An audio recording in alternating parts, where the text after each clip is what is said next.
Salut à tous, nous sommes le mercredi 8 octobre 2025 et notre cher ami Matthew Ho est avec nous. Bon retour parmi nous, Matt. Welcome back, Matt. Salut Nima, portez-y d'être nia. Matt, Matt, hier, c'était l'anniversaire du 7 octobre et nous savons que Donald Trump parle d'une fin pacifique. À quel point pouvons-nous vraiment être optimistes à ce sujet?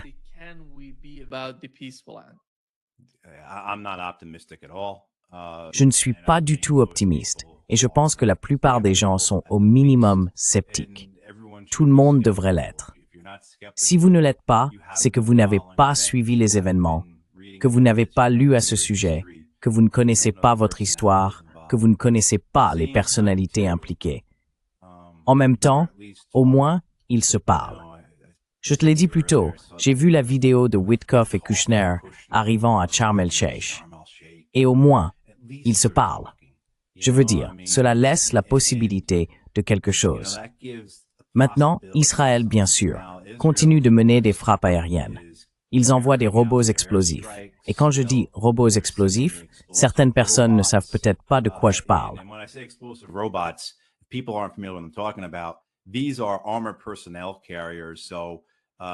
Ce sont des véhicules blindés de transport de troupes que les États-Unis ont donnés à Israël. En général, il s'agit de M113, ces grands véhicules blindés de transport de troupes à chenilles, au profil carré. Les gens les ont probablement déjà vus dans des films. Les Israéliens y entassent 10, 12, parfois 15 tonnes d'explosifs. Ils peuvent y charger 20, 30, voire 40 000 livres d'explosifs. Une quantité absolument énorme. Donc quand on parle de robots explosifs, il ne s'agit pas, vous savez, de ces petits robots japonais mignons qui dansent et auxquels on colle quelques bâtons de dynamite. Ce sont d'immenses bombes destinées non seulement à faire sauter des bâtiments, mais à détruire des quartiers entiers. Tout cela continue encore. Mais comme je l'ai dit, au moins ils discutent.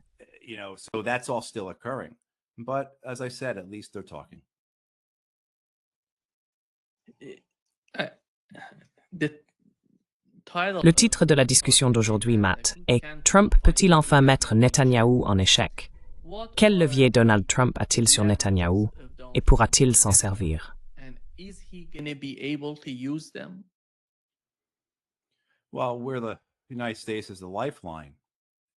Eh bien, les États-Unis sont la bouée de sauvetage. Au cours des 2 dernières années, et cela se base sur les derniers chiffres que j'ai vus, datant d'août, rien ne permet de penser que ces chiffres ont diminué. Ils ont probablement même augmenté. Depuis 2 ans, alors qu'Israël tue presque 100 Palestiniens par jour, dont environ 30 enfants, les États-Unis, toutes les 15 heures, envoient soit un avion cargo, soit un navire cargo vers Israël, chargé d'armes, de munitions, de matériel, et ainsi de suite, pour que les Israéliens continuent de tuer 30 enfants par jour. C'est là que réside votre levier. Il y a aussi un levier sur le plan économique. Nous en avons parlé l'année dernière lorsque j'ai visité la Palestine. J'étais dans la vieille ville de Jérusalem et elle était vide, complètement vide.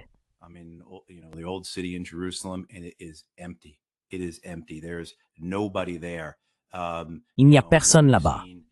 Vous savez, nous avons vu leurs importations et exportations chuter de plus d'1 tiers. Nous avons constaté le lourd impact sur les entreprises israéliennes. Des dizaines de milliers de sociétés immobilières ont fait faillite, en particulier les petites qui ont dû fermer. Les effets de la mobilisation constante des réservistes sur l'économie, le manque d'investissement étranger, vous savez, on pourrait consacrer toute une émission rien qu'à cela. Ce qui est arrivé à l'économie israélienne à la suite de leur génocide à Gaza, ainsi que de leurs opérations militaires dans la région. Un petit détail intéressant, c'est que leurs ventes d'armes ont augmenté. Ainsi, l'année dernière, en 2024, les Israéliens ont vendu 14% d'armes de plus que l'année précédente, et ils battent des records de vente d'armes depuis plusieurs années.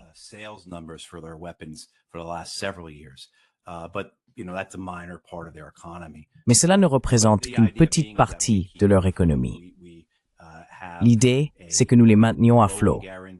Nous avons une garantie de prêt avec les Israéliens que le marché obligataire comprend. que les négociants en dette comprennent, que d'autres, prêts à acheter la dette israélienne, comprennent, que les États-Unis soutiendront Israël et garantiront leurs obligations, garantiront leurs dettes. Ainsi, on a vu Israël augmenter considérablement le nombre d'obligations émises, le volume de dettes contractées au cours des dernières années. Et cela permet à leur gouvernement de fonctionner, fait circuler l'argent dans leur économie et les maintient à flot. L'idée étant que, tant qu'ils ont les États-Unis, il n'y a aucune raison de paniquer.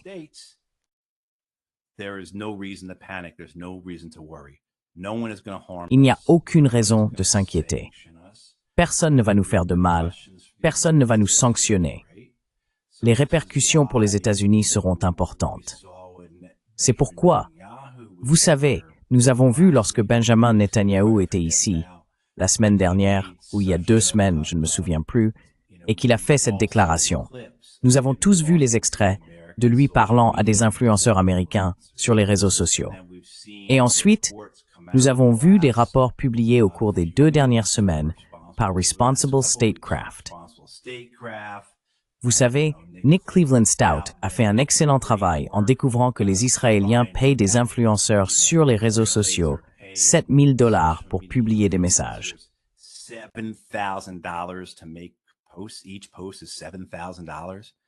Chaque publication coûte $7,000, vous savez, en plus du travail effectué, disons par l'organisation The Grey Zone, et d'autres qui exposent la campagne de guerre de l'information menée par les Israéliens. Le ministère israélien des Affaires étrangères va dépenser $150 millions cette année pour influencer les Américains.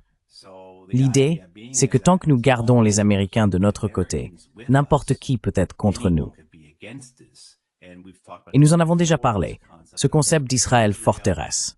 Netanyahou l'a dit. Il voit Israël devenir une super Spartiate, vous savez, avec un astérisque, Israël forteresse, super Spartiate, Israël contre le monde, astérisque. Les États-Unis, eux, les soutiennent, et c'est ce qu'ils croient.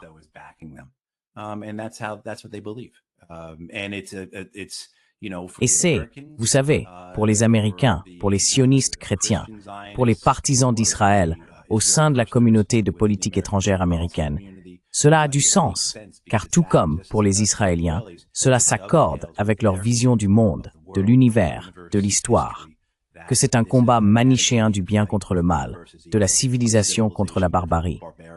On peut même aller plus loin. Ils peuvent dire, bien sûr, que les Européens traînent derrière nous. C'est de cela que le président parlait aux Européens à l'ONU, du fait qu'ils doivent se ressaisir, arrêter de laisser leur pays sombrer et se rallier aux Américains, monter dans le bus américano-israélien et continuons à diriger le monde, etc.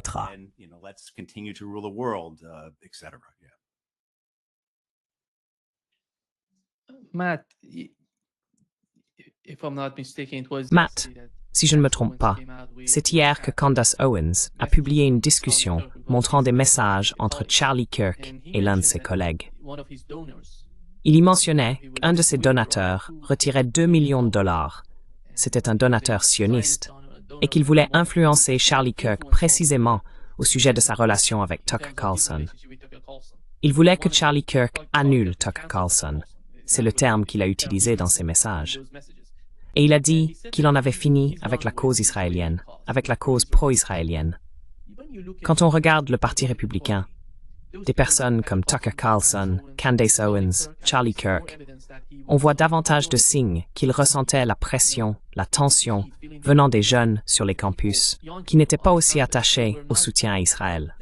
Tu sais, ce changement est venu du public vers Charlie Kirk.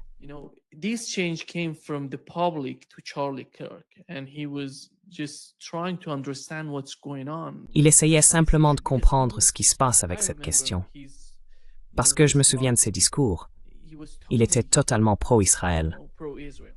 Tout ce qu'il disait, c'était « ils se battent contre ces gens parce qu'ils veulent les tuer ».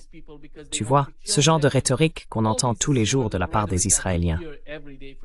Mais en regardant ce qui est arrivé à Charlie Kirk, et les changements dans sa personnalité et dans son mouvement, penses-tu que les Israéliens commencent à sentir qu'ils sont en train de perdre les États-Unis dans ce combat, du moins en ce qui concerne les médias grand public? Et que se passe-t-il avec l'atmosphère générale dans les médias traditionnels aux États-Unis? Ou peut-être devrions-nous parler de l'opinion publique chez les jeunes aux États-Unis? Dans quelle mesure cela représente-t-il une préoccupation pour Israël aujourd'hui?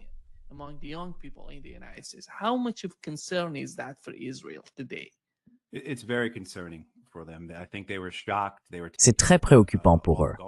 Je pense qu'ils ont été choqués, pris de court parce que cette nouvelle ère des médias allait leur faire, alors qu'ils menaient ce génocide.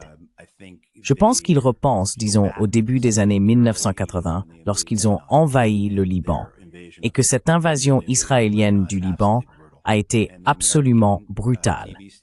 Les chaînes de télévision américaines, à l'époque, il n'y en avait vraiment que 3, ABC, CBS et NBC, peut-être PBS, rendaient compte de la barbarie de l'invasion israélienne, des atrocités commises par Israël à Beyrouth. Et cela a eu un véritable impact sur le public américain, à tel point que Ronald Reagan a ressenti la pression et a appelé Menahem Begin, le premier ministre israélien, pour lui dire d'arrêter.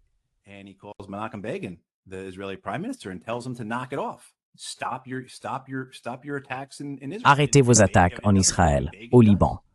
Et Begin le fait. Mais ce qui en découle, c'est une prise de conscience israélienne qu'ils doivent mieux maîtriser le système politique américain et le système médiatique américain, voire potentiellement la classe dirigeante américaine. Et je ne devrais pas dire « prendre le contrôle », car cela pourrait si facilement être sorti de son contexte, vous savez, dans le sens de ce vieux cliché, la pieuvre, n'est-ce pas? Je veux éviter cela. Mais le fait est que leurs ressources ont eu un impact et une influence considérable sur la classe politique, médiatique et élitiste américaine aux États-Unis, parce que ce sont leurs informations qui leur parviennent.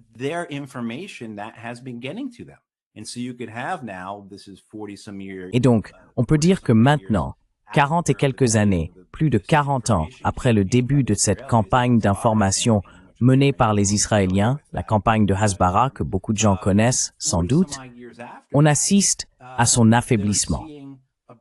Je pense qu'ils se sont reposés sur leur laurier, vous voyez, parce que même si les écosystèmes médiatiques et politiques américains ont changé, les médias américains sont devenus beaucoup plus vastes, n'est-ce pas? Dans les années 1990, on a Fox, CNN, MSNBC, et puis cette histoire d'Internet qui commence, et bien sûr les évolutions au fil des décennies. Eh bien, ils ont su s'adapter à tout cela. Ils ont réussi à exercer une influence sur MSNBC, CNN et Fox. Et puis bien sûr, la concentration des journaux leur a beaucoup facilité la tâche. Donc ils s'en sont plutôt bien sortis.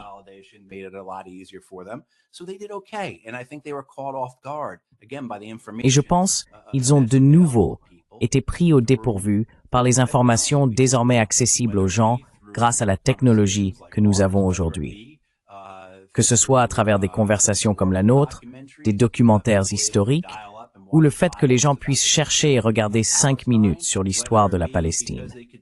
Ou encore, parce qu'ils peuvent voir sur leur téléphone des images brutes, non filtrées. Des images d'un nettoyage ethnique en cours, et qu'ils peuvent constater que cela continue chaque jour. Et ce sont des gens avisés, surtout les plus jeunes. Ils comprennent comment tout cela fonctionne. Ils comprennent quand on essaye de les tromper, ou quand on leur vend des absurdités. Ils voient que c'est réel, ce n'est pas du faux. Alors les Israéliens, vous savez, sur le plan politique, ils s'en sortent bien, à mesure que le système politique américain devient de plus en plus submergé par l'argent.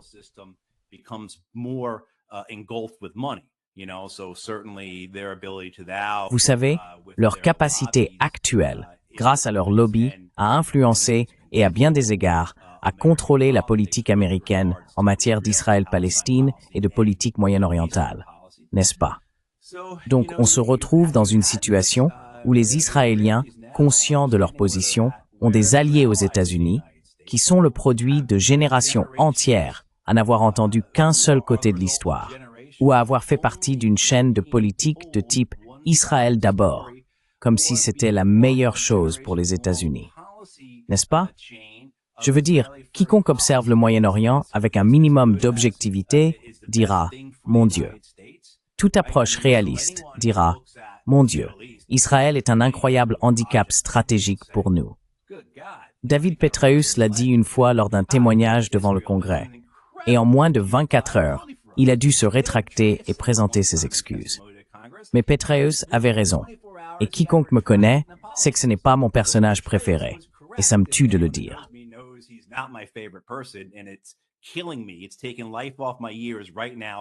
Ça me coûte des années de vie de devoir donner du crédit à cet homme. Mais il a bien dit au Congrès qu'Israël est un handicap stratégique pour nous au Moyen-Orient. Et quiconque regarde la situation se dit « absolument ». Pourtant, il continue à le vendre. On peut aller à Washington, D.C. en ce moment même et parler du besoin d'Israël. Et il y a encore ces absurdités sur Israël présentées comme un porte-avions terrestre, ce qu'on appelle un aérodrome. Cette expression m'a toujours agacé. Et là, on se dit, Israël est le seul pays de la région où nous n'avons pas de base aérienne. Que veut-on dire par « nous avons besoin d'Israël pour projeter notre puissance militaire à travers le Moyen-Orient » ? De quoi parle-t-on ?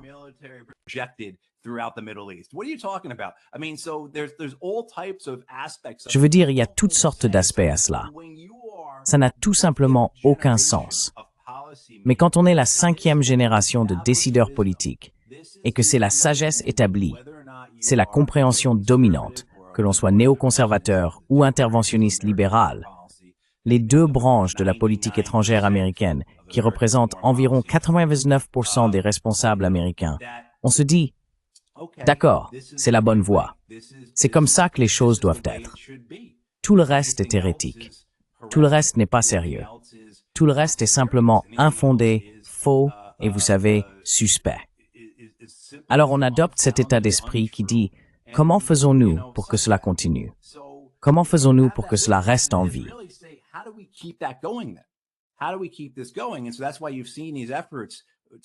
Et c'est pourquoi vous avez vu ces initiatives dont nous parlions plus tôt, payer des influenceurs sur les réseaux sociaux $7,000 par mois, divers programmes. Le site Dropsite News publie aujourd'hui un article sur l'un de ces programmes qui fait appel aux médias établis, The Atlantic, The New York Times et d'autres, pour fournir des journalistes à un programme de bourse dont l'objectif déclaré est d'aider Israël à gagner la guerre de l'information. Je veux dire, on voit des articles sur Brad Parscale, l'ancien directeur de campagne de Donald Trump, dirigeant un programme de plusieurs millions de dollars pour influencer les Américains au nom d'Israël. Et ainsi de suite.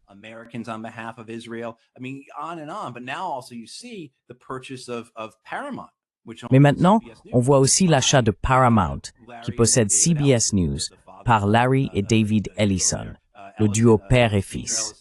Ellison père, tu sais, a été brièvement l'homme le plus riche du monde. Mais plus important encore, il est probablement le plus grand soutien des forces de défense israéliennes. Et donc, on assiste à ce mouvement visant à remettre les grands médias traditionnels en ordre, accompagné d'un effort concerté pour les soutenir. Si on ne peut pas gagner sur les réseaux sociaux, alors on les censure. Ainsi, les Ellison ne se contentent pas d'acheter Paramount. Ils sont aussi en pourparlers pour acheter Time Warner, ce qui inclurait CNN et HBO. Et ils ont déjà acheté TikTok. Voilà. Et donc, on sait ce qui va se passer.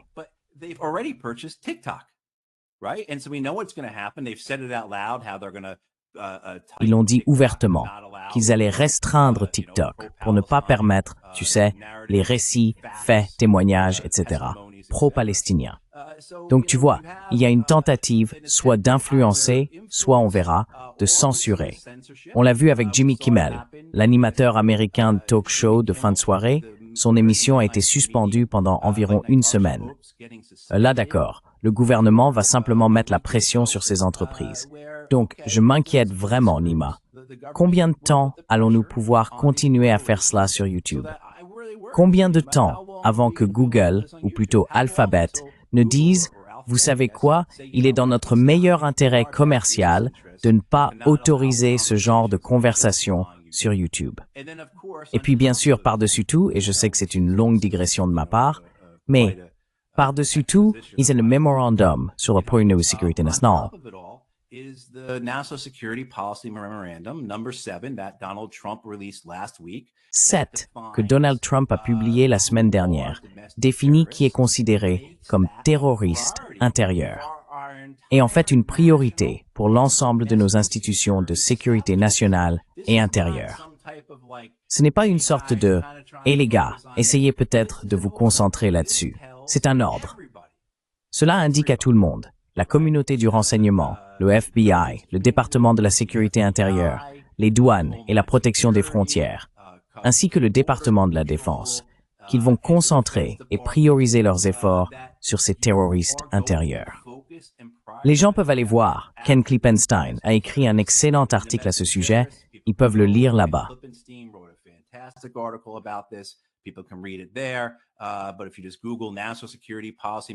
Mais si vous cherchez simplement sur Google National Security Policy Memorandum Number 7, vous verrez les 14 ou 15 caractéristiques ou points qui définissent quelqu'un comme terroriste intérieur. Et nous en avons probablement déjà abordé 2 ou 3 dans cette conversation. Vous savez, je veux dire, si l'influence ne fonctionne pas, si racheter les plateformes médiatiques, grandes ou petites, ne fonctionne pas, si acheter des influenceurs ne fonctionne pas, si censurer les influenceurs ne fonctionne pas, eh bien, alors on qualifiera ces personnes de terroristes, puis on les emprisonnera ou on les ruinera financièrement. Et si elles font partie d'une quelconque organisation, alors cette organisation sera détruite. Voilà donc le plan, celui que nous voyons venir, qui est clairement en train d'être mis en œuvre en ce moment. Oui, Matt, en ce qui concerne le lobby israélien, je ne sais pas si tu as vu l'une des dernières interviews de Matt Gaetz à ce sujet. Il dit quelque chose... C'est la première fois que j'entends quelque chose d'aussi incroyable. Voici ce qu'il a dit.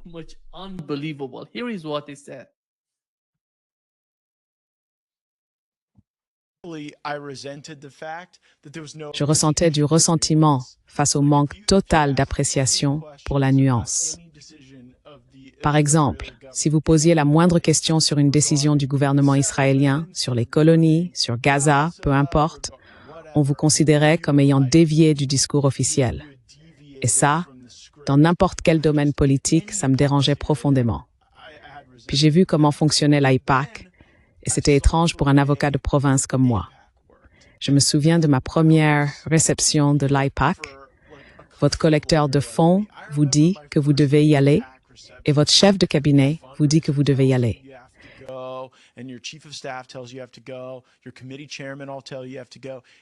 Votre président de commission vous dira que vous devez y aller. Vous arrivez, vous portez ce badge avec votre nom, et je me souviens qu'il y avait un code QR dessus. Ce que nous étions censés faire, c'était aller parler aux donateurs. Et s'ils vous appréciaient, ils scannaient votre code QR pour faire un don sur le champ. Pouvez-vous imaginer à quel point c'est démoralisant? Se faire dire que votre travail pour les prochaines heures consiste à aller bavarder avec des gens en espérant qu'ils vous scannent comme une boîte de soupe aux tomates en sortant de la réunion.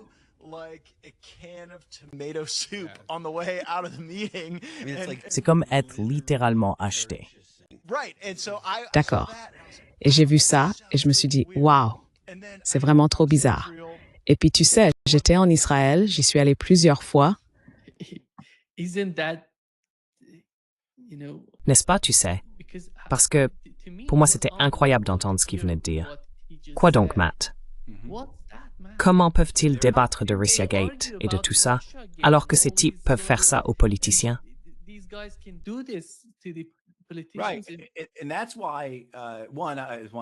Et c'est pourquoi, d'abord, je veux dire, pour ceux qui ne l'ont pas vu, qu'il existe un excellent documentaire qui met en avant Matt Gaetz et Thomas Massie. Il a été diffusé par HBO il y a quelques années et s'intitule The Swamp. Il aborde tout cela, la manière dont le financement des campagnes fonctionne réellement au sein du Congrès. J'ai passé beaucoup de temps au Congrès, vous savez, et quand on commence à connaître les membres, les rares qui sont vraiment là pour les bonnes raisons, qu'ils soient républicains ou démocrates, ceux qui tiennent vraiment à leurs valeurs et à leurs principes. Je vais vous donner un exemple. Walter Jones, le regretté député de Caroline du Nord, qui fut après Ron Paul probablement le plus fervent opposant.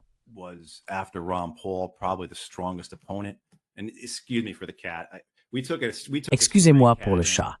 Nous avons recueilli un chat errant il y a environ 2 semaines, et il a en fait été très sage pendant les interviews et tout ça. Il doit bien t'aimer, Nima. Magnifique. Le son de ta voix, oui. Il partira dans une famille pour toujours, vendredi. Donc si ça pose problème, je le mettrai dans la chambre ou quelque chose comme ça. Mais oui, l'idée c'est que, tu sais, Jim McGovern, un autre membre du Congrès avec qui je me suis beaucoup rapproché, t'expliquera comment ça fonctionne.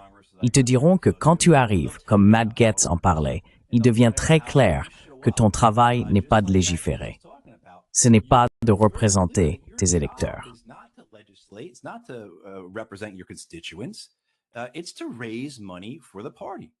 C'est pour collecter des fonds pour le parti.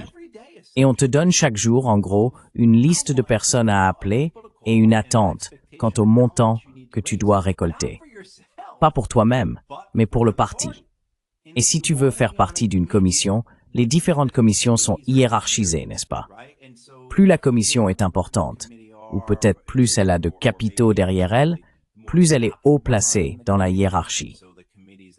Donc, les commissions qui régulent la santé, le pétrole, l'industrie des combustibles fossiles, les armes, celles qui supervisent les services armés et l'industrie de l'armement, ce sont les commissions de premier niveau, de niveau A, ou peu importe comment ils les appellent. C'est là qu'il y a beaucoup d'argent à gagner, beaucoup de richesses à extraire de ces institutions supervisées. Donc, si tu veux faire partie de la commission des services armés ou de n'importe quelle autre commission, tu dois atteindre certains objectifs en matière de collecte de fonds.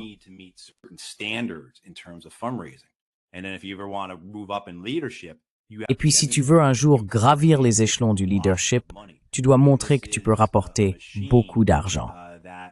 Je veux dire, c'est une machine qui a été perfectionnée au fil des années, au fil des décennies, non pas pour mieux gouverner, non pas pour mieux représenter les électeurs, mais pour faire de l'argent pour les partis et les politiciens. Et Gaetz rend vraiment service en parlant de cela. J'aimerais que ce type ne soit pas un prédateur d'enfants, quelqu'un que j'aimerais vraiment pouvoir soutenir. Mais il rend service en exposant ce qui se passe, en expliquant comment cela fonctionne. Et les Israéliens, pour être justes envers eux, ne font exploiter notre système de corruption légalisé. Ce qu'ils font avec l'AIPAC va encore plus loin en termes d'influence sur les médias et d'autres domaines.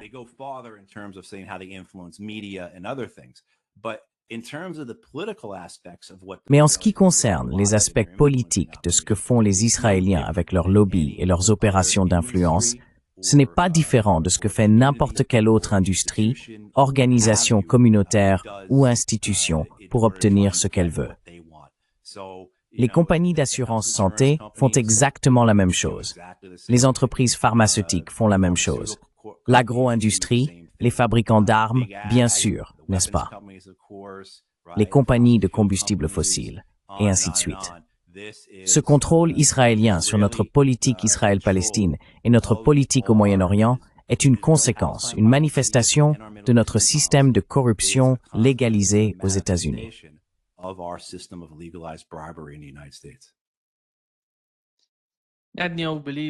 Netanyahou pense que l'Iran, en augmentant la portée de ses missiles à 8000 km, veut frapper les États-Unis.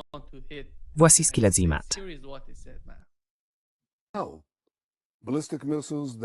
Oh, des missiles balistiques intercontinentaux avec une portée de 8000 km. Qu'est-ce que ça signifie?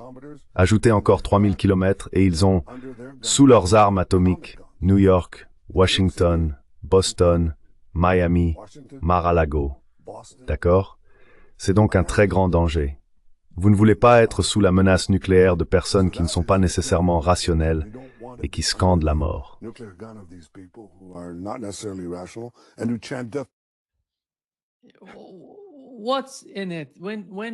Qu'y a-t-il là-dedans? Quand on voit Netanyahou affirmer que l'Iran veut attaquer les États-Unis, où est le problème? Je ne vois pas vraiment de problème, à moins qu'on ne parle du cas de la Palestine. Si vous attaquez les États-Unis, en quoi cela aide-t-il la cause palestinienne? En quoi cela aide-t-il? Oui, How you can help Yeah, it's unfounded. It's ludicrous. C'est infondé, c'est ridicule, c'est faux. Mais c'est un bon bâton, un bon stratagème. C'est sa béquille. Il s'en sert avec succès depuis plus de 30 ans maintenant. Vous savez, cela remplit plusieurs fonctions. Cela s'accorde ou s'aligne très bien avec la perception américaine de la haine et de la peur des Iraniens qui remonte à 1969, n'est-ce pas? La crise des otages, l'ayatollah fou, et ainsi de suite. Cela s'intègre parfaitement à la compréhension qu'ont les Américains du Moyen-Orient. Je veux dire, je me souviens qu'en 1990, 1991, les Américains ne savaient pas faire la différence entre l'Irak et l'Iran, n'est-ce pas? En 2003, ils ne savaient toujours pas faire la différence entre l'Irak et l'Iran.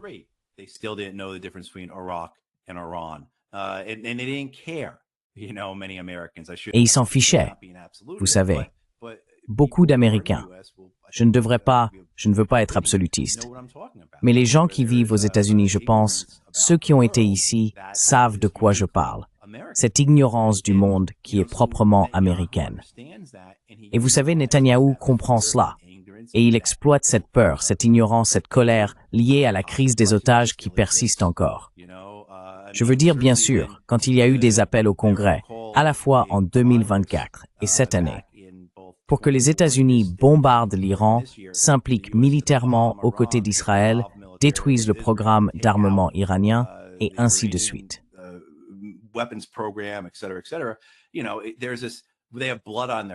Vous savez, il y a cette idée selon laquelle ils ont du sang sur les mains. Les Iraniens ont du sang sur les mains. Et à quoi fait-on référence? On parle de 1983, des attentats contre l'ambassade et la caserne des marines à Beyrouth, que Ronald Reagan, à son crédit, a reconnu comme étant le mauvais endroit pour nous. Et il nous en a fait sortir. Mais tout de même, cette accusation vieille de 40 ans de sang sur les mains, alors que les États-Unis étaient, comme le président Reagan l'a reconnu, exactement là où ils n'auraient pas dû être. Je veux dire, à quoi pouvions-nous nous attendre en nous mêlant de cette façon, en intervenant ainsi?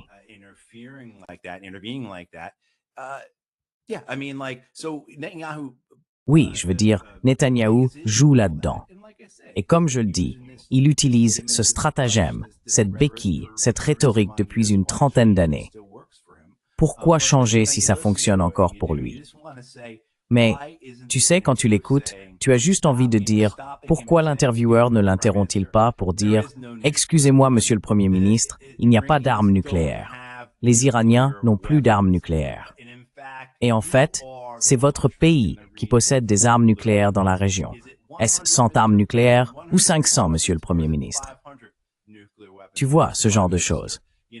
Je pense que beaucoup d'entre nous sont frustrés, mais c'est comme ça.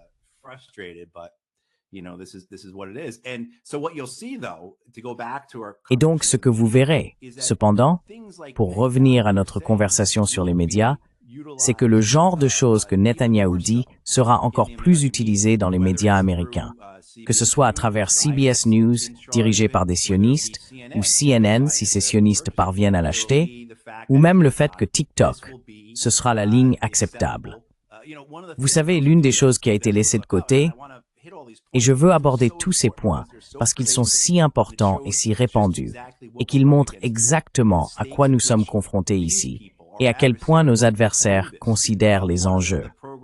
C'est que l'un des programmes auxquels Brad Parscale, l'ancien directeur de campagne de Donald Trump, participe pour les Israéliens, vise à s'assurer que ChatGPT réponde aux gens et fournisse des informations favorables au sionisme, faute d'un meilleur terme. N'est-ce pas?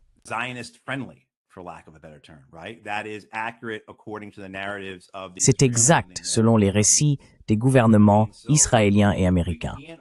Je veux dire, on ne peut pas trop insister sur à quel point c'est omniprésent, à quel point c'est dangereux et à quel point ils sont sérieux.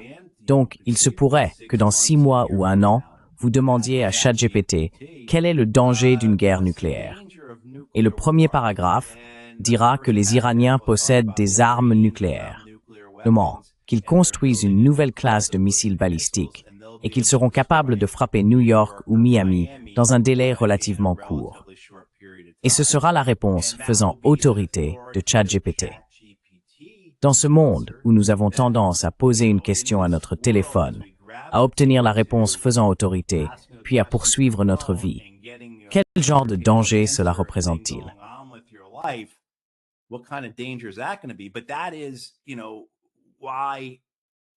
Mais c'est, vous savez, pourquoi nous continuons, je nuancerai cela en disant, que la raison pour laquelle ils font cela, c'est à cause du succès des informations fondées sur la population, n'est-ce pas?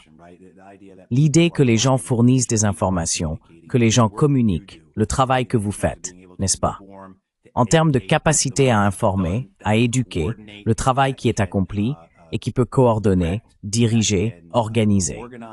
Tout cela se passe sur ces plateformes qui n'existaient pas il y a 15 ans et qui ne fonctionnaient vraiment bien que depuis 5 ans. Vous voyez, c'est pourquoi Netanyahou a dit que c'était le 8e champ de bataille ou le 8e front pour Israël. Il a énuméré les 7 autres pays et milices contre lesquels lui ou Israël se bat, puis il a dit que le 8e était cette guerre de l'information.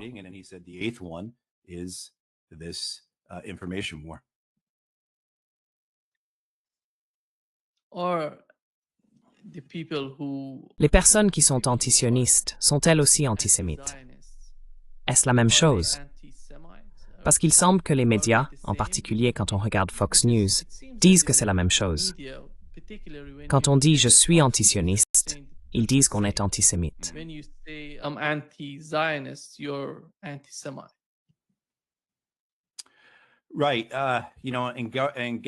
D'accord.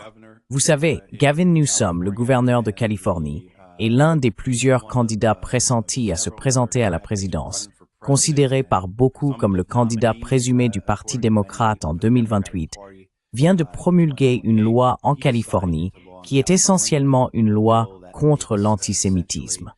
Elle crée un bureau au sein de l'État de Californie chargé de surveiller le système éducatif afin de s'assurer que l'antisémitisme n'y est pas enseigné.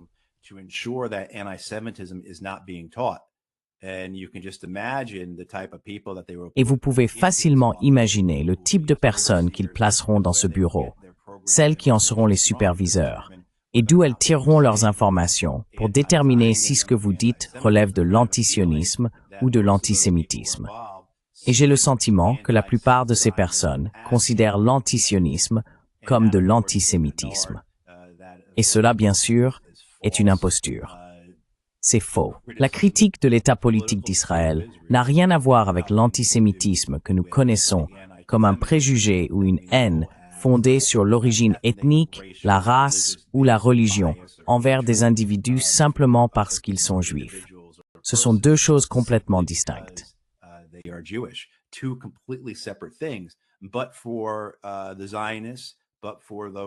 Mais pour les sionistes, pour ceux qui croient au projet israélien, pour ceux qui prennent plaisir à regarder le génocide en cours et qui salivent à l'idée qu'il s'étende à la Cisjordanie, confondre les deux, l'antisémitisme et l'antisionisme, est un instrument vraiment efficace, pratique et performant. Il existe donc des différences considérables entre eux, l'antisémitisme et l'antisionisme. Et vous savez, c'est quelque chose contre lequel nous devons continuer à lutter, quelque chose que nous devons continuer à exprimer et à clarifier, car nous avons des lois dans tout le territoire des États-Unis. Je crois qu'il y a maintenant plus de 30 États qui assimilent effectivement l'antisémitisme et l'antisionisme. Je n'ai pas encore vu ces lois appliquées dans le sens où des personnes seraient poursuivies pour leur critique d'Israël.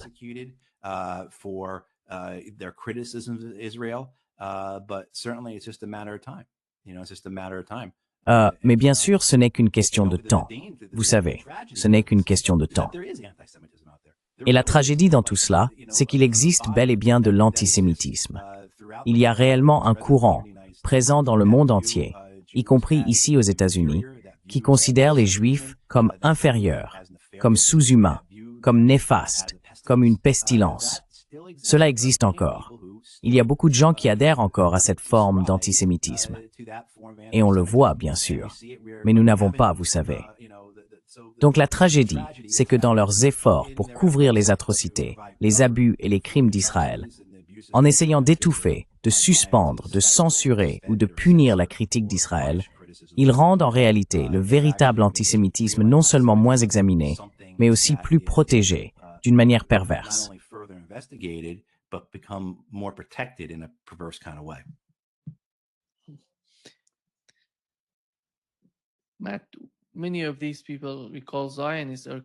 Matt, beaucoup des personnes que nous appelons sionistes sont des chrétiens.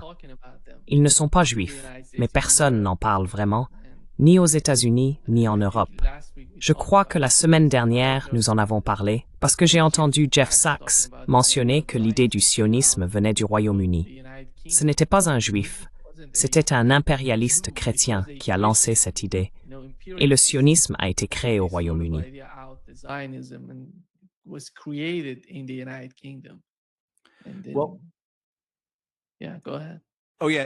Oui, allez-y. Oh oui.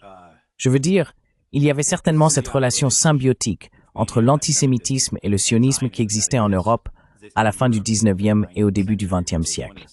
Et je ne connais personne qui puisse contester cela. Les Juifs, après des siècles de persécution, victimes de pogroms à travers le continent, cherchaient un foyer qui leur appartienne, un endroit où s'ils devaient être persécutés, si des atrocités devaient être commises contre eux en raison de leur identité, eh bien, autant qu'ils aient une nation à eux.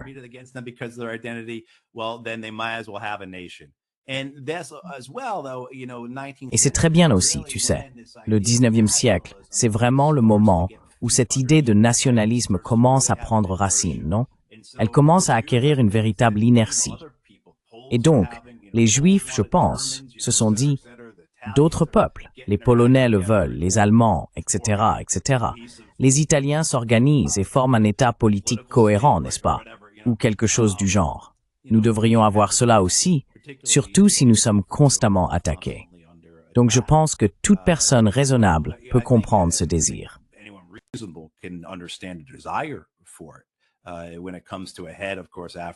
Quand il s'agit de la période après la Seconde Guerre mondiale et de l'horreur de l'Holocauste, c'est, vous savez, plus compréhensible. Les gens peuvent certainement mieux le comprendre, mais à ce moment-là, les Juifs auraient dû recevoir la Bavière comme patrie, au lieu de prendre les maisons d'innocents Palestiniens. Mais vous avez raison. Je veux dire, il y avait aussi cet aspect d'antisémitisme qui allait de pair avec cela et qui disait, vous savez, en Angleterre en particulier, mais dans toute l'Europe, oui, c'est une bonne idée, ça fait partir les Juifs, cela règle notre problème. Absolument.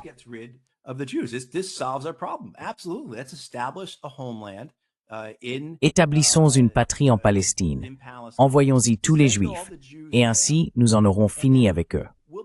Et cela va encore plus loin, lorsque les Britanniques en particulier disent, eh bien, s'ils sont en Palestine, et cela devient particulièrement important après la fin de la Première Guerre mondiale, quand les Britanniques prennent le contrôle de la Palestine à l'Empire ottoman, vaincu, après l'effondrement de l'Empire, etc. Alors, ils nous seront loyaux. Ce sera essentiellement notre colonie. Nous allons envoyer ces gens là-bas, leur donner cette terre, les soutenir, et alors ils nous seront fidèles.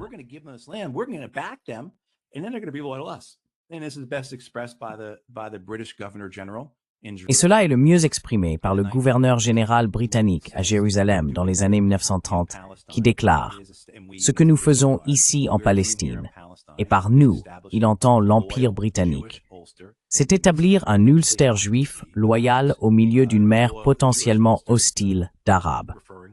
Un Ulster juif loyal faisant référence à l'Irlande du Nord, n'est-ce pas? En présence de colons et de colons protestants anglais qui y sont installés depuis des centaines d'années. Je veux dire donc, vous voyez les machinations de tout cela, ainsi que ce qui se produit ensuite au sein du mouvement sioniste, où il devient une entité en soi, n'est-ce pas? Il devient un véhicule de suprématie juive. Il devient un véhicule de désir et d'ambition ethno-raciale, raciale, nationaliste.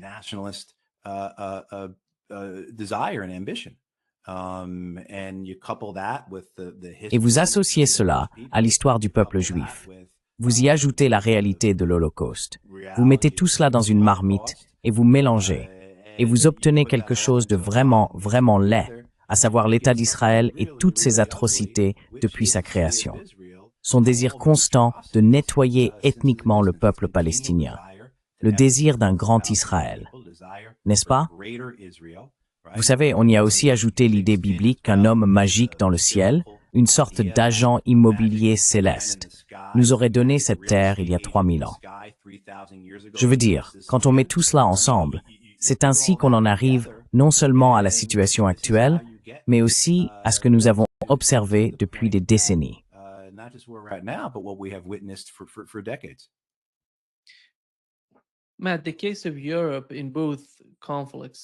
Matt, dans le cas de l'Europe, dans les deux conflits, celui en Ukraine et celui au Moyen-Orient, il semble que les dirigeants européens actuels soient confrontés à de nombreux défis. Il ne semble pas qu'ils resteront longtemps au pouvoir, car l'opinion publique est totalement opposée à la fois à la guerre en Ukraine et à celle au Moyen-Orient. Un sondage en Allemagne a montré que 3 Allemands sur 4 considèrent ce qui se passe à Gaza comme un génocide. N'est-ce pas? Mais si l'on observe le comportement du gouvernement allemand, il est totalement différent de l'opinion publique.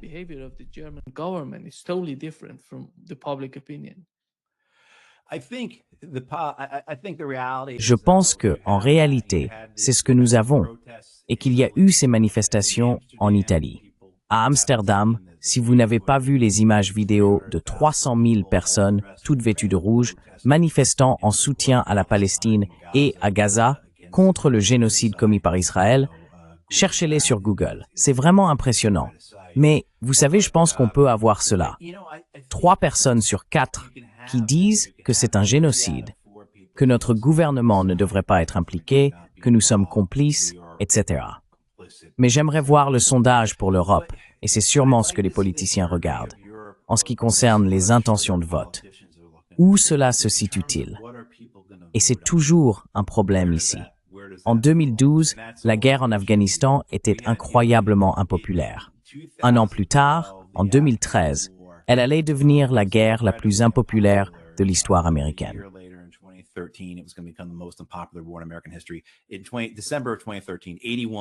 En décembre 2013, 81% des Américains étaient opposés à la guerre en Afghanistan. 81%. Vous savez, elle était plus impopulaire que les guerres du Vietnam et d'Irak. Mais personne n'a voté à ce sujet. Ce n'est pas qu'ils la soutenaient. Ils pensaient soit qu'elle touchait à sa fin, soit qu'elle ne les concernait tout simplement pas. Et les pertes américaines avaient tellement diminué que tout cela était devenu presque académique, presque intellectuel. Je pense que c'est là-dessus que les politiciens européens comptent. D'une part, ils espèrent pouvoir distraire les gens avec le grand danger que représente la Russie voisine. N'est-ce pas? Ils vont essayer d'exploiter la haine et la peur du croque-mitaine russe qui dure depuis des décennies, voire des siècles. Et en même temps, utiliser leur rôle dans la guerre en Ukraine pour se forger une sorte d'identité du type « Nous sommes les gentils, ceux qui portent le chapeau blanc ».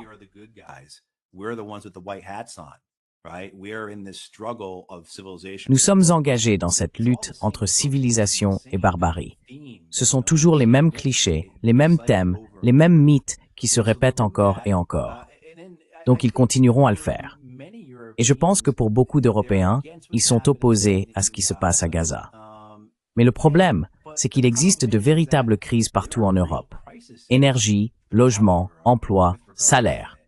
Leur industrie a disparu et ne reviendra pas. Ils ne voient pas leur pays entreprendre quoi que ce soit qui puisse les placer sur une meilleure trajectoire. Vous savez, nous en avons parlé brièvement la semaine dernière. L'idée de savoir pourquoi l'Europe n'est pas un pôle technologique. Pourquoi ces centres d'éducation et d'innovation sont-ils si en retard par rapport au reste du monde? La destination des étudiants du monde entier, ce n'est pas l'Europe. Ce n'est pas la Grande-Bretagne. Ce n'est pas l'Allemagne, ce n'est pas l'Italie, ni la France. Ils ont très bonnes écoles là-bas, mais elles ne sont pas de niveau mondial. Vous voyez ce que je veux dire? Alors pourquoi ne l'ont-ils pas fait? Comment ça se fait?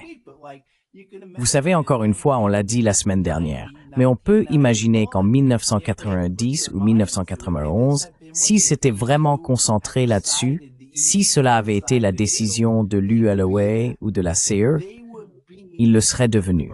Il serait le centre technologique et éducatif du monde. Mais ils ont choisi de rester les vassaux les plus loyaux possibles des Américains, d'être les premiers dans la hiérarchie impériale américaine, et ainsi de suite, et ainsi de suite. Et maintenant, les conséquences sont celles que nous voyons.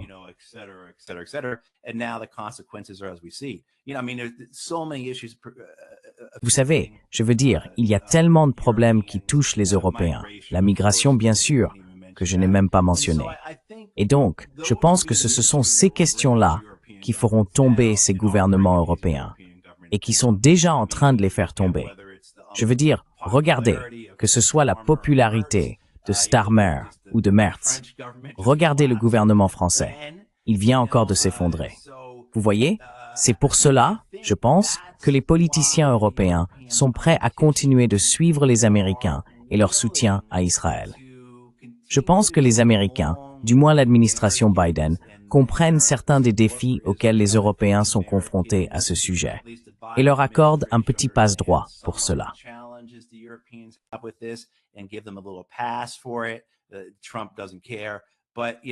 Trump s'en fiche.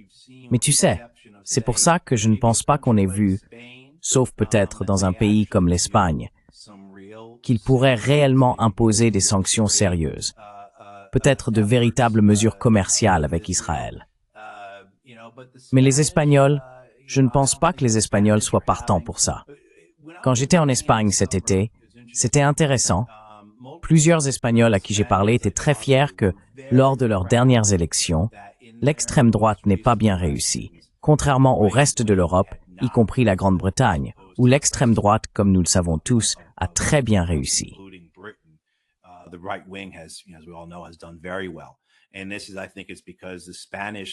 Et je pense que c'est parce que les Espagnols ont investi. Je sais que je vais recevoir une tonne de commentaires de gens en Espagne disant « Pas du tout, on est un désastre ». Tu vois?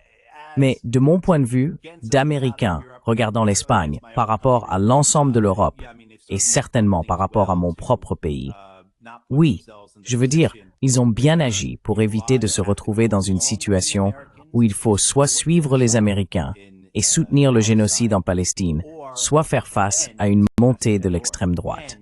Voilà.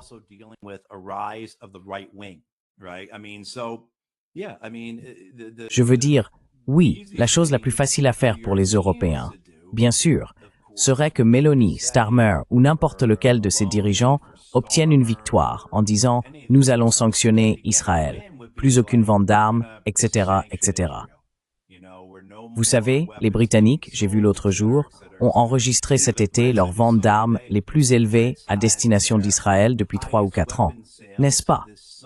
Alors que tout cela se passe, qu'ils arrêtent des grands-mères qui ne font rien d'autre que tenir une pancarte disant « Je soutiens Palestine Action », qu'ils les arrêtent par centaines, ils vendent toutes ces armes et munitions à Israël.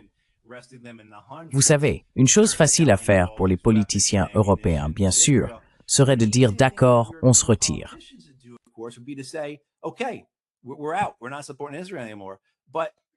Nous ne soutenons plus Israël. Mais dans leur esprit, dans leur folie, dans la manière dont ils sont enfermés dans leur propre identification, ils doivent jouer ce rôle avec les États-Unis afin d'essayer, je pense, d'amener les États-Unis à soutenir leur guerre en Ukraine. N'est-ce pas? Je veux dire, c'est, je crois, la raison pour laquelle beaucoup de gens l'ont dit. Trita Parsi l'a très bien exprimé.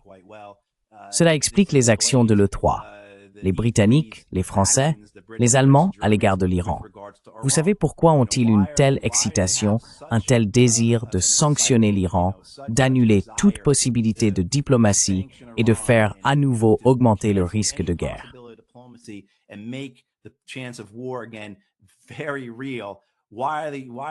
Très réel. Pourquoi font-ils cela? Parce que pour eux, c'est comme, eh bien, si nous faisons cela pour les Américains, alors ils resteront avec nous sur l'Ukraine.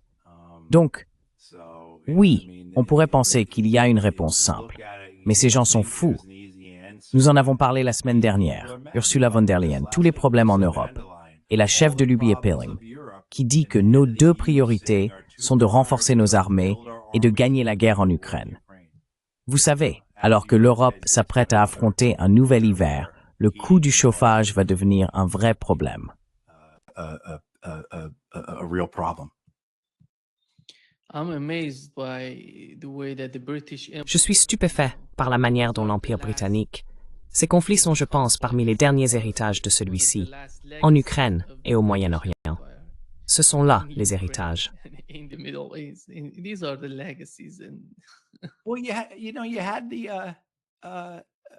Eh bien, vous savez, il y a environ un mois, il y a eu des affrontements entre le Cambodge et la Thaïlande. Et vous savez, cela a à voir avec les frontières coloniales tracées par les Européens. Je veux dire, tout cela est encore là, les conséquences de cette cartographie coloniale. Oui, cela nous accompagne encore. Cela nous accompagne.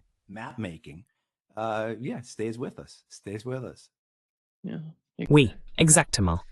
Merci beaucoup, Matthew, d'avoir été avec nous aujourd'hui. Un grand plaisir, comme toujours. Très bien. Thank you, Nima.